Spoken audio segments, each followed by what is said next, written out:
الحمد للہ رب العالمین الصلاۃ والسلام علی سیدنا و نبینا و شفیعنا و طبیب قلوبنا و مولانا مقتدانا بالقاسم محمد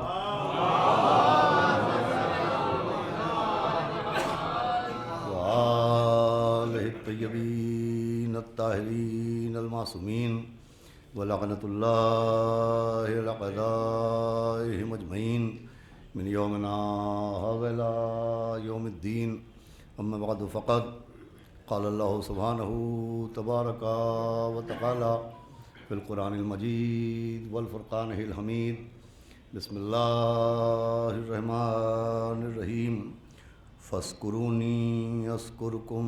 ایک صلوات بھیجے محمد وآل محمد.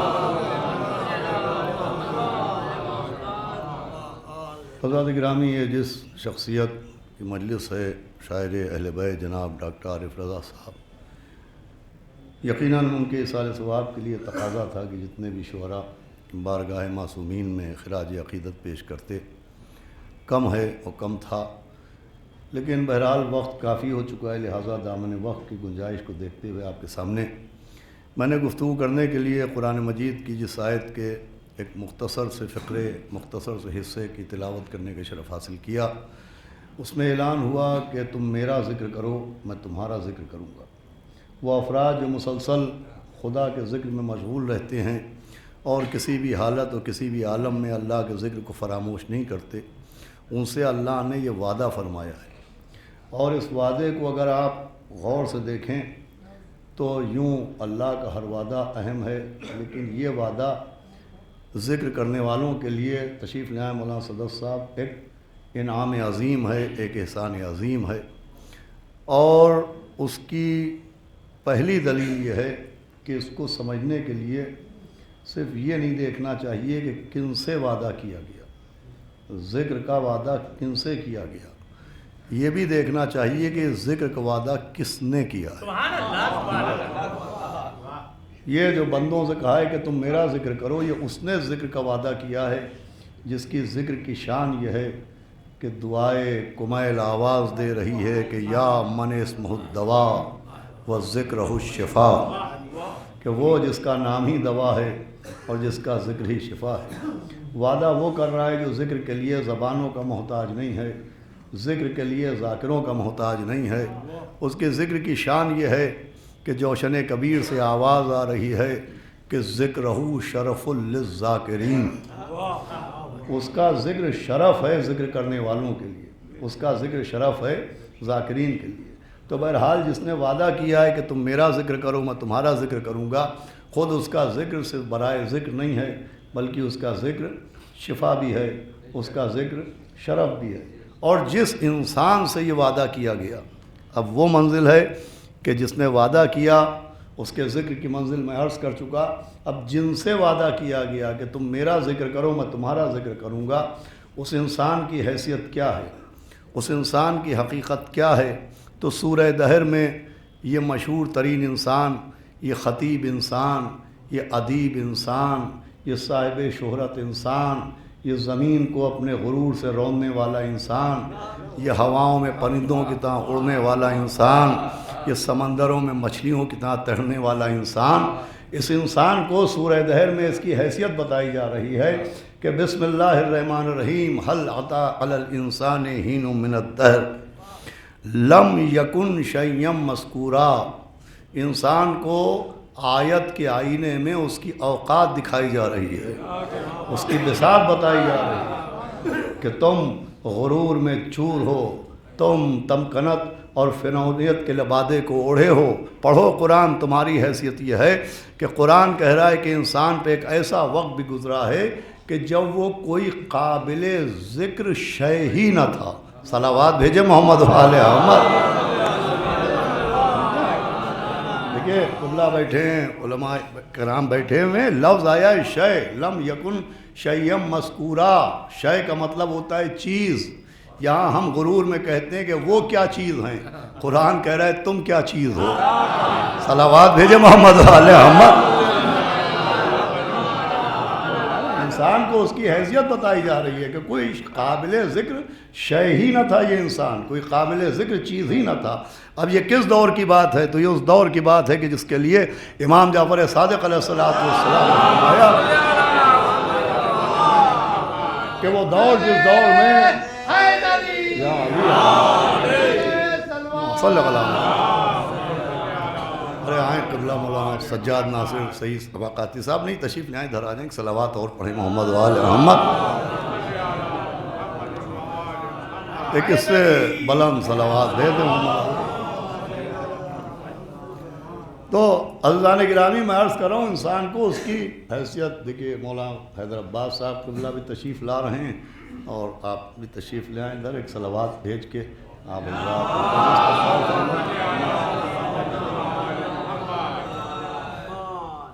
تو میں عرض کر رہا ہوں کہ انسان کی آئیں قبلہ ادھر تشریف لے آئیں، نہیں آپ ادھر تشریف لے آئیں، صلوات بھیجیں محمد وآل محمد۔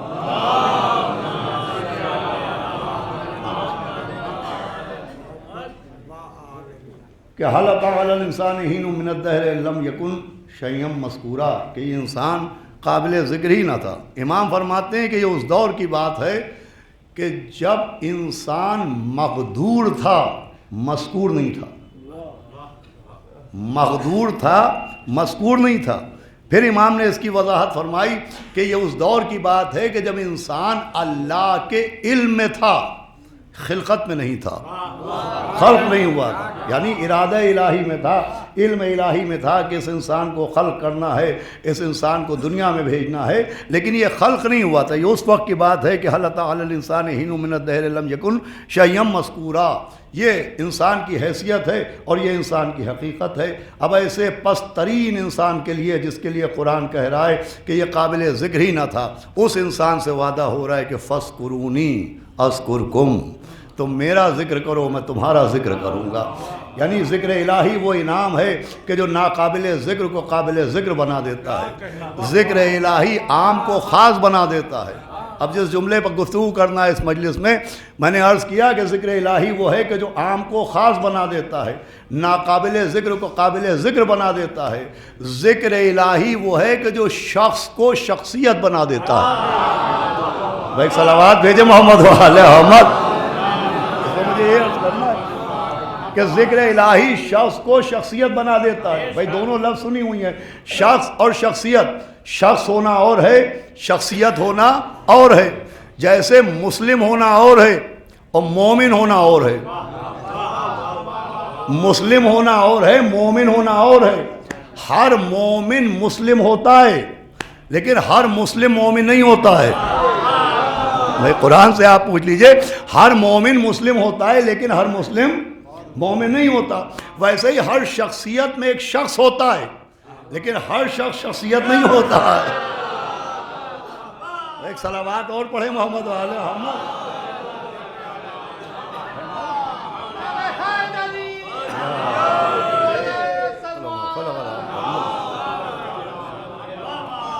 بھائی ہر شخصیت میں ایک شخص ضرور ہوگا لیکن ہر شخص شخصیت نہیں ہوتا۔ شخصیت ہونے کے لیے قانون ہیں، شخصیت ہونے کے لیے اصول ہیں، شخصیت بننے کے لیے شرائط ہیں، شخصیت بننے کے لیے صفات و صلاحیت ہے۔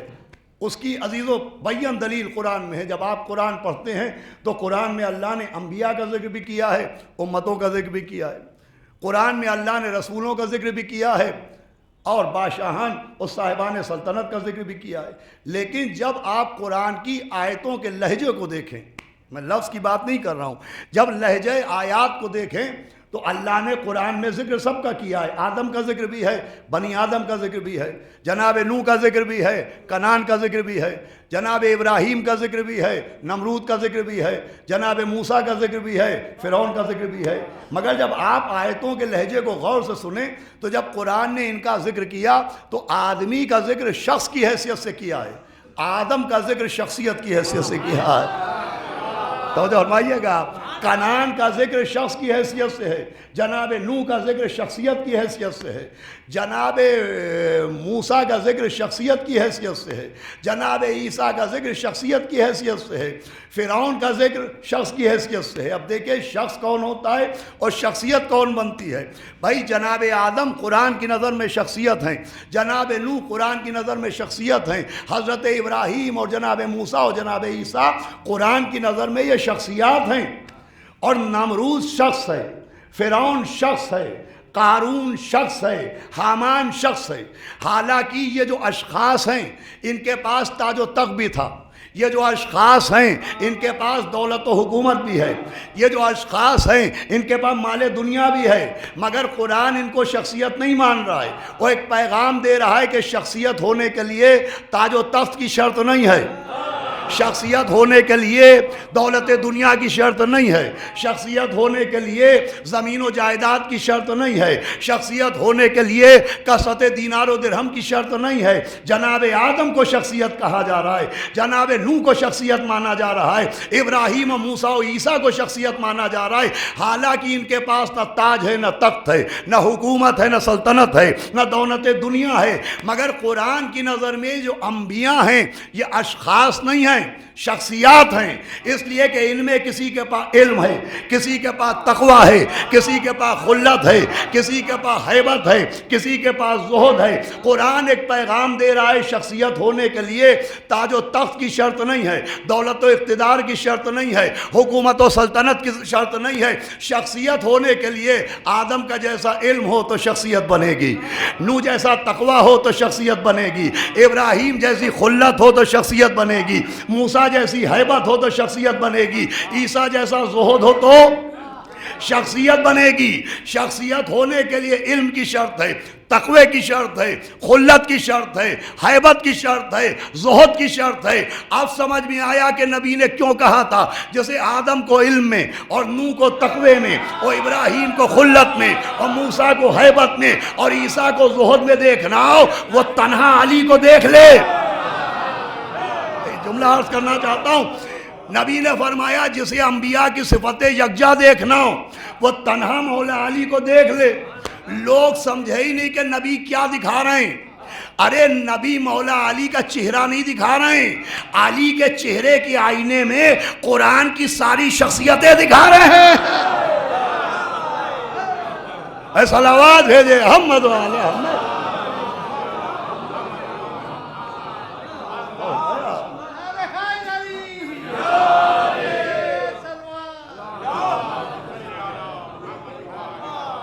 بھائی قرآن کی جتنی شخصیات ہیں ان سب کو ایک شخصیت میں جمع کیا گیا جسے جناب امیر کہتے ہیں۔ تعزیز و شخصیات کے لیے تاج و تخت کی ضرورت نہیں ہے۔ دیکھیں دنیا کا معیار اور ہے، اہل دنیا نے کل بھی یہی معیار بنایا تھا اور آج بھی یہی معیار ہے کہ جس کے پاس زمین و جائیداد ہو وہ بہت بڑی شخصیت ہے، جس کے پاس مال دنیا ہے وہ بہت بڑی شخصیت ہے، جس کے پاس جتنی زیادہ کاریں ہیں گاڑیاں ہیں وہ اتنی بڑی شخصیت ہے۔ آپ پرانے زمانے میں جائیے، اس زمانے میں یہ کاریں تو تھی نہیں، اس زمانے کا معیار یہ تھا جس کے پاس جتنے زیادہ غلام ہیں وہ اتنی بڑی شخصیت ہے۔ یقیناً یہ جملہ رائے گا نہ جائے گا، سماج نے اس کو شخصیت سمجھا تھا جو غلاموں کا مالک تھا، مگر اسلام نے غلاموں کے مالکوں کو شخصیت نہیں سمجھا، غلاموں ہی کو شخصیت بنا دیا۔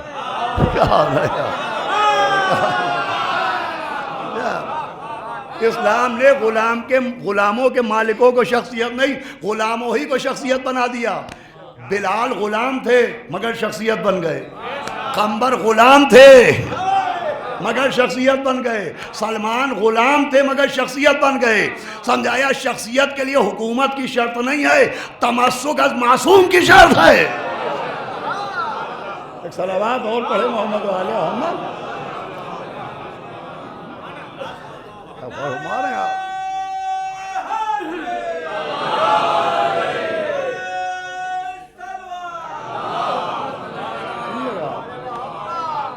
بھائی دامن وقت کی گنجائش کو دیکھ کے گفتگو کرو۔ بھائی قرآن کا جو معیار ہے کہ شخصیت کیسے بلڈ اپ ہوتی ہے، پرسنالٹی کے لیے کیا شرائط ہوتے ہیں، آپ قرآن پڑھیے، قرآن میں علم کی شرط ہے، کردار کی شرط ہے، تقوی کی شرط ہے. اور پھر قرآن کی نظر سے دیکھیے تو صرف انبیاء شخصیات نہیں ہیں، کچھ ایسے افراد بھی ہیں جو نبی نہیں ہیں، جو رسول نہیں ہیں، مگر قرآن کی نظر میں وہ بھی شخصیتیں. حضرت آسیہ نبی نہیں تھیں مگر قرآن کی نظر میں وہ بھی ایک شخصیت ہیں. جناب حزقیل رسول نہیں تھے، بھائی پوری توجہ سنیے گا، مگر قرآن کی نظر میں وہ بھی ایک شخصیت ہے. بھائی جناب آسیہ ایسی شخصیت کہ بسم اللہ الرحمن الرحیم وَضَرَبَ اللَّهُ مَثَلًا لِلَّذِينَ آمَنُوا وَامْرَأَتَ فِرْعَوْنَ. قرآن کہہ رہا ہے کہ ہم نے فرعون کی بیوی کو، کافر کی بیوی کو مومنوں کے لیے مثال بنایا. مومن ہونا شخصیت ہونے کی دلیل نہیں ہے، مومنوں کے لیے مثال ہونا.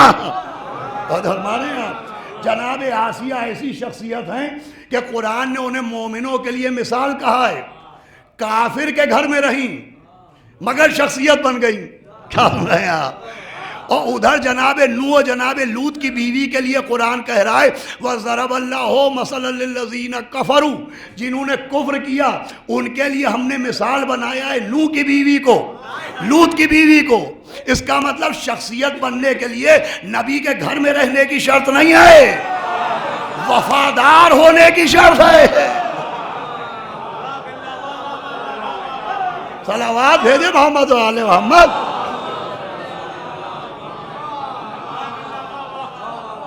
سنیے گا ابھی بہت خاص مدد لگا دو.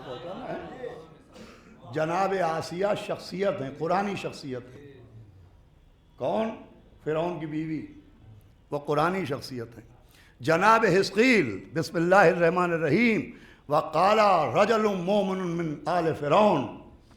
قرآن کہہ رہا ہے کہ وہ مرد مومن تھے، رجل مومن تھے.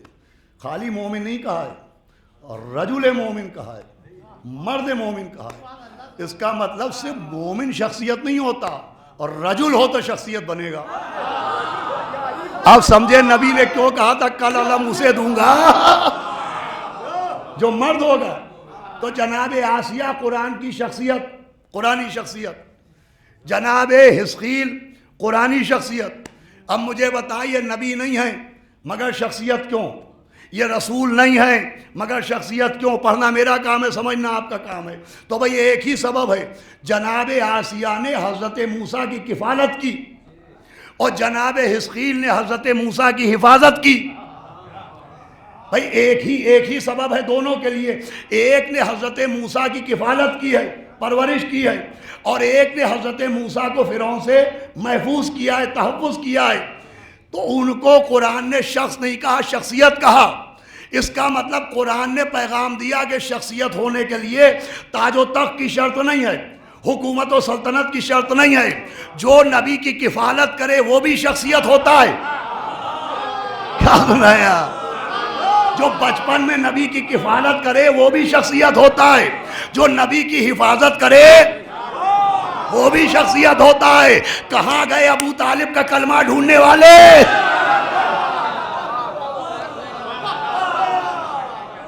بھائی قرآن شخصیت بننے کی شرط بتا رہا ہے. آسیہ نے کفالت کی، وہ شخصیت. حزقیل نے موسیٰ کی حفاظت کی، وہ شخصیت. بھائی قرآن سمجھا رہا ہے جو نبی کی کفالت کرے وہ شخصیت ہے، جو نبی کی حفاظت کرے وہ شخصیت ہے. اب جناب ابو طالب کو بغض علی کی آنکھوں سے نہ دیکھو، قرآن کی نظروں سے دیکھو. تو ابو طالب شخص کا نام نہیں ہے، تاریخ کی سب سے بلند شخصیت کا نام ہے. ایک صلوات اور پڑھے محمد والے محمد. فرما رہے آپ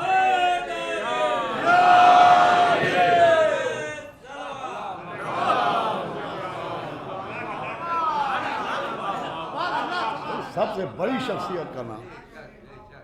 تو شخصیات کا معیار کیا ہے اور شخصیات بننے کا راز کیا ہے، یہ قرآن بتا رہا ہے. قرآن سمجھا رہا ہے کہ عام لوگ بھی پس سے بلند ہو سکتے ہیں، عام سے خاص ہو سکتے ہیں، شخص سے شخصیت بن سکتے ہیں. اس کی شرطیں بھی قرآن نے بیان کی ہیں. اور پھر اس کے برعکس بھی ہے. قرآن نے جہاں یہ بتایا کہ پست بلند کیسے ہو جاتا ہے، ذلیل بھی عزیز کیسے ہو جاتا ہے، شخص بھی شخصیت کیسے بن جاتا ہے، ویسے ہی قرآن نے یہ بھی بتایا ہے کہ بلند پست کیسے ہو جاتا ہے. بھائی قرآن نے یہ بھی بتایا ہے کہ خاص عام کیسے ہو جاتا ہے. بھائی اس جملے پر نہ چونکے تو کس جملے پر بولیے گا. قرآن نے یہ بھی بتایا ہے کہ خاص عام کیسے بن جاتا ہے, بلند پست کیسے ہو جاتا ہے, محترم ملعون کیسے بن جاتا ہے. شخصیت کا ہونا اور ہے, اور شخصیت کو برقرار رکھنا. صلوات بھیجے محمد والے محمد. دیکھیں یہ بڑی نازک سی بات ہے کہ شخصیت بن گئی, لیکن اب اس شخصیت کو ہم برقرار رکھیں, یہ بڑی اہم چیز ہے. قرآن اسی لیے کچھ مثالیں پیش کر رہا ہے کہ کچھ بہت بڑی شخصیتیں ہیں جو شخصیت بن گئیں, لیکن انہوں نے اپنی شخصیت کو برقرار نہیں رکھا. پستی سے بلندی پر پہنچ گئے, ذلیل تھے عزیز ہو گئے, شخص تھے شخصیت بن گئے, لیکن برقرار نہیں رکھا. پہلی مثال ابلیس کے ذریعے دی ہے, اور دوسری مثال ایک عالم بنی اسرائیل کے ذریعے دی ہے. بھائی ابلیس بھی شخص کا نام نہیں, شخصیت کا نام ہے. کتنی بلند شخصیت کہ پستی سے بلندی پہ پہنچ گیا, جنات تھا فرشتوں میں بیٹھ گیا. لیکن وہی شخصیت کہ جو صفِ ملائکہ میں بیٹھا ہوا ہے, ہم نے دیکھا کہ لعنت کے ذریعے دنیا میں بے رنگ واپس کیا جا رہا ہے. شخصیت تھا مگر شیطنت کی وجہ سے پھر شخص بن گیا. خاص تھا مگر عام بن گیا. کیوں کہ اللہ نے جسے دونوں ہاتھوں سے بنایا اس کو نہیں مانا. قرآن سمجھا رہا ہے بڑی سے بڑی شخصیت ہو جسے اللہ دونوں ہاتھوں سے بنائے, اگر انکار کرے گا تو ملعون بن کے رہے گا.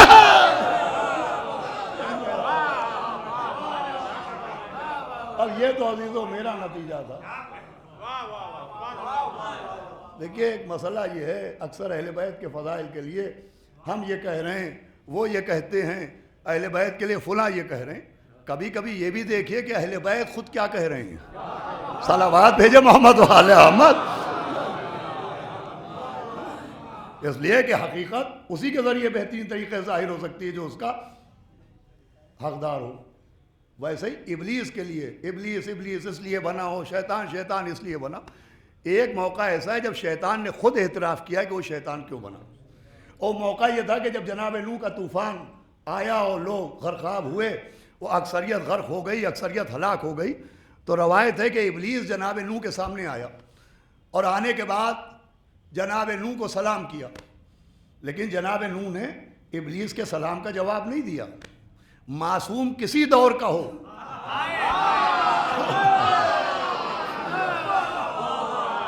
حضرت نوح نے ابلیس کے سلام کا جواب نہیں دیا.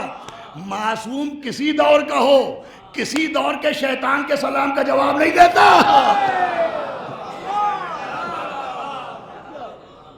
جناب نوح نے منہ پھیر لیا. تو ابلیس نے کہا کہ بھئی آپ نے مجھ پہ ایک بہت بڑا احسان کیا ہے. وہ احسان یہ کیا ہے کہ جن لوگوں کو جہنم پہنچانے کے لیے مجھے محنت کرنا پڑتی, مجھے زحمت اٹھانا پڑتی, مجھے بہکانا پڑتا, مجھے گمراہ کرنا پڑتا, اور نہ جانے کتنا وقت لگ جاتا ہزاروں لوگوں کو جہنم بھیجنے کے لیے, تو جن کو میں 1000 برس میں جہنم پہنچاتا, آپ نے بددعا کے ذریعے ایک جھٹکے میں جہنم پہنچا دیا. یہ آپ کا مجھ پہ ایک احسان ہے, لہذا میں چاہتا ہوں کہ میں آپ کو کوئی نصیحت کروں. تو جناب نوح نے کوئی جواب نہیں دیا. تو آواز قدرت آئی کہ دیکھو نوح, سنو یہ کیا کہہ رہا ہے. آج ہم اس کی زبان پر اجرائے حق کریں گے, اس کی زبان سے حق جاری کروائیں گے. بھئی یہ بھی اللہ کے قادر و قدیر ہونے کی دلیل ہے. اللہ چاہے تو صرف سچے کی زبان سے سچ جاری نہیں ہوتا, وہ کبھی کبھی جھوٹوں سے ہی سچ بلواتا ہے. آپ نہ جانے متوجہ ہی نہیں. اللہ ہمیشہ سچوں سے سچ نہیں کہلواتا ہے, وہ قادر و قدیر ہے, وہ چاہے تو جھوٹوں سے ہی سچ بلوا لیتا ہے. بھئی تبھی تو تاریخ میں 70 مرتبہ آواز آئی کہ اگر علی نہ ہوتے تو میں ہلاک ہو جاتا.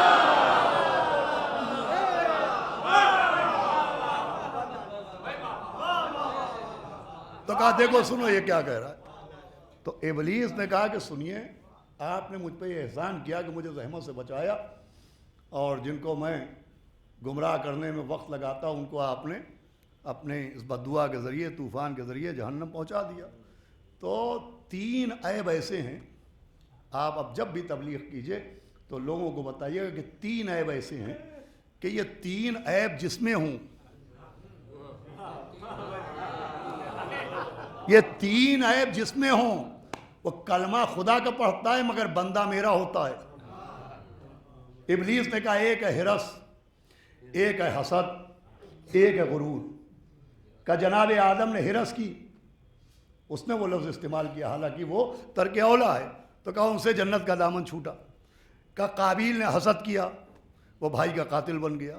وہ کہا تیسرے غرور، کہ میں نے غرور کیا تو میں غرور کی وجہ سے ابلیس بناؤں۔ اس کا مطلب ابلیس کی شخصیت جو مجروح ہوئی ہے وہ غرور کی وجہ سے، اس لیے کہ غرور لباس خدا کا نام ہے، یہ کسی اور کے بدن پر جچتا ہی نہیں۔ بھائی غرور کا مطلب ہے میں نے یہ کیا، میں یہ کر سکتا ہوں، میں وہ کر دوں گا، میں ہی کرتا ہوں۔ صلوات بھیجے محمد و آل محمد۔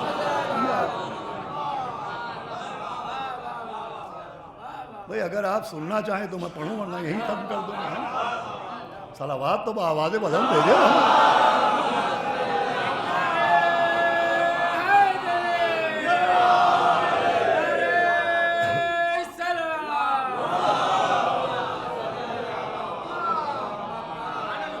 میں بربادی وقت کا قائل نہیں ہوں، میں جتنی دیر بھی پڑھتا ہوں محنت کر کے مولا کرم سے پڑھتا ہوں۔ سنیے گا، میں یہ جو میں ہے، میں یہ کر سکتا ہوں، میں نے یہ پڑھ دیا اور میں نے یہ کہہ دیا اور میں نے یہ کر دیا، یہ میں لباس خدا ہے۔ یہ میں اللہ کے علاوہ کسی پہ زیب ہی نہیں دیتا، صرف یہ میں خدا کے لیے۔ آپ قرآن سے پوچھتے جائیے، قرآن جواب دیتا جائے گا۔ قرآن سے پوچھئے واحد کون، اللہ کی آواز آئے گی میں۔ خالق کون، آواز آئے گی میں۔ رازق کون، آواز آئے گی میں۔ ہمیشہ سے کون، آواز آئے گی میں۔ ہمیشہ کون رہے گا؟ لیکن میں کہاں سے کہاں پہنچانا چاہ رہا ہوں آپ کو، آواز آئے گی میں۔ بھئی یہ میں صرف خدا کے لیے ہے۔ خالق اللہ، رازق اللہ، قادر اللہ، یہ سب اللہ ہی کے لیے تو ہے۔ اب اس میں کا مطلب کیا؟ واحد میں، خالق میں، رازق میں۔ اس میں کا مطلب کیا؟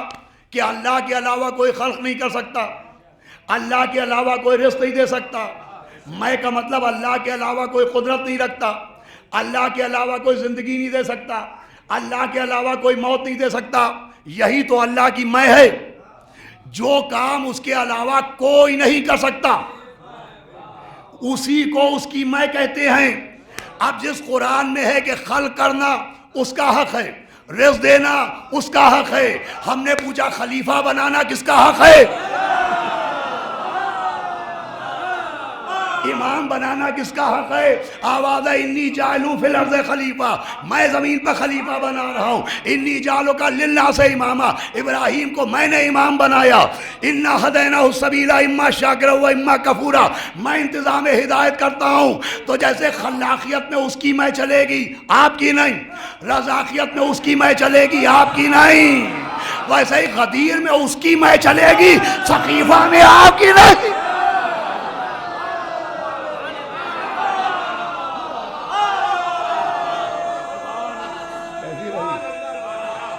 حیدری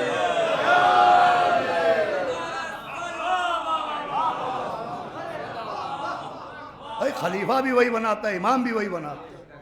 اب اگر کوئی کہے میں خلیفہ بناؤں گا تو یہ تعمیری ہونے کا اعلان نہیں ہے، یہ مغرور ہونے کا اعلان ہے، یہ غرور کا اعلان ہے۔ غروری نے تو ابلیس کو ابلیس بنایا ہے۔ صلوات بھیجے محمد و آل محمد۔ آخری منظر تکبر کی وجہ سے اتنی بڑی شخصیت تھی مگر خاک میں مل گئی۔ قرآن میں دو مثالیں ایسی ہیں، ایک ابلیس کی ہے اور ایک حضرت موسیٰ کے دور میں ایک بہت بڑا عالم تھا جس کا نام بلغم باور ہے۔ یہ عبرانی نام ہے، سنیں بس، آخری منزل ہے بلغم باور۔ یہ اتنی بڑی شخصیت تھی کہ اللہ نے اسے اسم اعظم کا علم دیا تھا۔ بھئی ہمارے علماء کرام تشریف فرمائے، ان کی تصدیق سے میں پڑھ رہا ہوں۔ اس کے پاس اسم اعظم کا علم تھا اور یہ جس کے لیے جو دعا کرتا تھا وہ دعا فوراً قبول ہو جاتی تھی۔ اس کی زبان میں تاثیر تھی، اس کے سینے میں علم تھا، لوگ اس کے پاس اپنی حاجتیں لے کے آتے تھے، کوئی اولاد کے لیے دعا کروا رہا ہے، کوئی صحت کے لیے دعا کروا رہا ہے، اور جس کے لیے جو کہہ دیتا تھا وہ ہو جاتا تھا. اتنا بڑا عالم، اتنی بڑی شخصیت تھی یہ. لیکن قرآن کہہ رہا ہے کہ اس شخصیت کو بھی ابلیس نے اپنی چال کے ذریعے مجروح کر دیا. یہ خاص بھی عام ہو گیا، یہ بلند بھی پست ہو گیا، یہ عزیز بھی ذلیل ہو گیا. اس کا سبب یہ تھا کہ جب فرعون حضرت موسیٰ پر اپنی مکاریوں کے ذریعے کامیاب نہ ہوا تو اس نے اس عالم کو اپنا نشانہ بنایا اور کہا کہ تم سب کے لیے دعا کرتے ہو، تمہاری دعا رد نہیں ہوتی، تم موسیٰ کے لیے بد دعا کر دو اور یہ دولت لے لو. اس دولت کی لالچ میں یہ بلم باور اتنا بڑا عالم، اتنی بڑی شخصیت حضرت موسیٰ کے لیے بد دعا کرنے نکل پڑا. اتنی بڑی شخصیت تھا لیکن بد دعا کرنے نکلا، اور جس سواری پر بیٹھ کے نکلا، 8ویں امام نے فرمایا ہے عجیب بات ہے کہ سواری جنت میں جائے گی اور سوار جہنم میں جائے گا. توجہ فرمائیے گا، یہ قرآن کا واقعہ ہے. سواری جائے گی جہنم میں، سوار جائے گا جہنم میں اور سواری جائے گی جنت میں. لوگوں نے کہا حضرت مطلب کیا ہے؟ کہ بلم باور جہنم جائے گا، وہ جس گدھے پر سوار ہو کے آیا تھا وہ جنت چلا جائے گا. کہ کیوں؟ کہ بلم باور تو موسیٰ سے لڑنے نکلا لیکن یہ گدھا تھا، مگر اتنا سمجھتا تھا کہ معصوم سے نہیں لڑنا چاہیے. مجھے کہنے دیجئے جو بات بلم باور کے گدھے کی سمجھ میں آ گئی، آج جنگ جمل کی اونٹنی کی سمجھ ہے.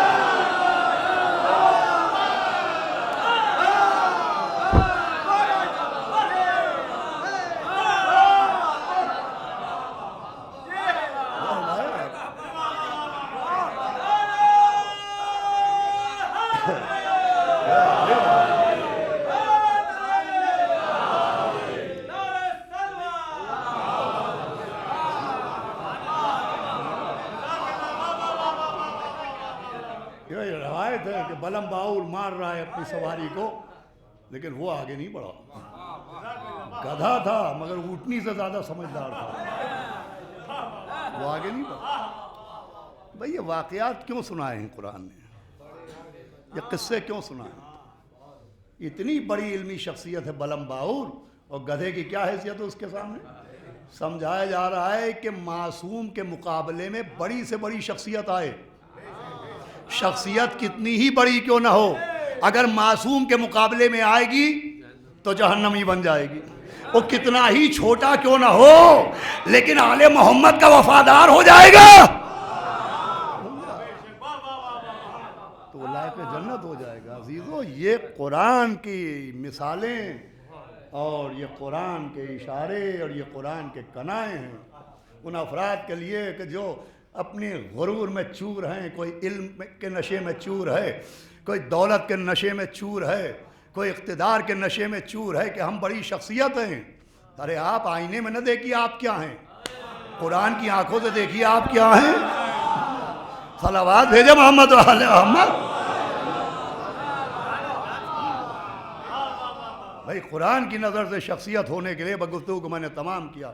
اقتدار کی شرط نہیں ہے، حکومت کی شرط نہیں ہے، تاج و تخت کی شرط نہیں ہے، کردار کی شرط ہے، اخلاق کی شرط ہے. بس یہ آخری جملہ اور اسی جملے کے بعد چند جملے پھر مسائل، گفتگو تمام ہے لیکن بہت قابل توجہ بات ہے. ایک شخص شخصیت کیسے ہو جاتا ہے، ایک عام خاص کیسے ہو جاتا ہے. بلال غلام تھے، مؤذن ہو گئے.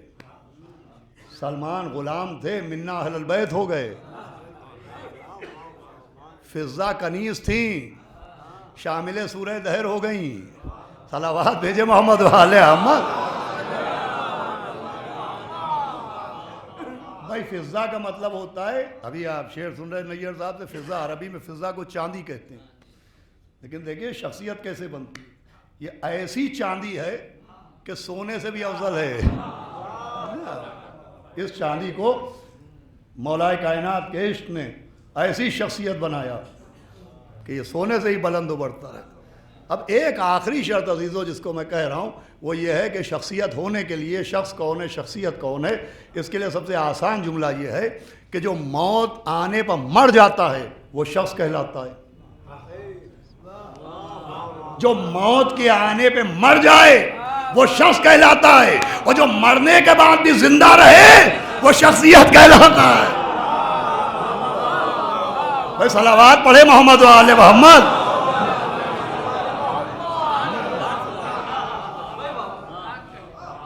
جو موت آئی اور مر گیا، مردہ ہو گیا، یہ ہے شخص۔ وہ جو مرنے کے بعد بھی زندہ رہے وہ کہلاتی ہے شخصیت۔ اس کا مطلب شخصیت کی تعمیر کے لیے مرنے کے بعد زندگی ضروری ہے۔ اگر کوئی شخصیت بننا چاہتا ہے تو ضروری یہ ہے کہ وہ مرنے کے بعد بھی زندہ رہے۔ اب مرنے کے بعد کوئی کیسے زندہ رہ سکتا ہے؟ حدیث رسول نے بتایا کہ ایسے زندہ رہ سکتا ہے کہ من ماتا علی حب آل محمد ماتا شہیدہ۔ صلوات بھیجے محمد علیہ۔ جو آل محمد کی محبت پر مر جاتا ہے وہ شہید ہے، وہ زندہ ہے۔ یہی وجہ ہے کہ نہ جانے کتنے صاحبان اقتدار اور صاحبان تاج و تخت اور صاحبان حکومت مر گئے تو مر گئے، وہ اشخاص میں شامل ہو گئے، لیکن نہ جانے کتنی شخصیات ہیں جس سے ہماری قوم کا بچہ بچہ جانتا ہے۔ میر انیس شخص کا نام نہیں، شخصیت کا نام ہے۔ مرزا دبیر شخص کا نام نہیں، شخصیت کا نام ہے۔ صلوات بھیجے محمد و آل محمد۔ بھائی مجھے آپ بتائیں، یہ دو ہی نمایاں نام ہیں، یوں تو سینکڑوں ہیں، مرثیہ گو بھی ہیں، مرثیہ خاں بھی ہیں، شعرا بھی ہیں اور بہت قابل قدر ہیں، لیکن یہ نام چونکہ بچے بچے کی زبان پر ہیں، یہ کیوں شخصیت بنے؟ میر انیس صاحب تاج و تخت کی وجہ سے شخصیت بنے، مرزا دبیر صاحب حکومت و سلطنت کی وجہ سے شخصیت بنے۔ بھائی پوچھئے، انیس و دبیر کی قبر پر جا کے پوچھئے کہ کیوں شخصیت بنے؟ ایسی شخصیت کہ غیر کی مدح کروں شے کا سناقہ ہو کر، مجرئی اپنی ہوا کھوں سلیماں ہو کر۔ صلوات پڑھے محمد و آل محمد۔